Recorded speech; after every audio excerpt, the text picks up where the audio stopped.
Alright, so here is a 5-year review of the Seko dosing pumps. So I put these in brand new 5 years ago. So far we have done 316,284. I'm changing my first Seko rinse pump, so that's the, I think it's the PRS1, I think that's what it is. And it wasn't because the pump stopped turning, it just, maybe the little wheels are worn on it, but it just wouldn't draw up any rinse agent.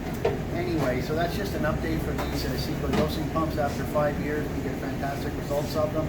And once again, we pair those with the Bolero wireless system. So we've counted 316,228 washes at 10 cents a wash. You do the math. Have yourself a great day, and we'll speak from you soon. Bye.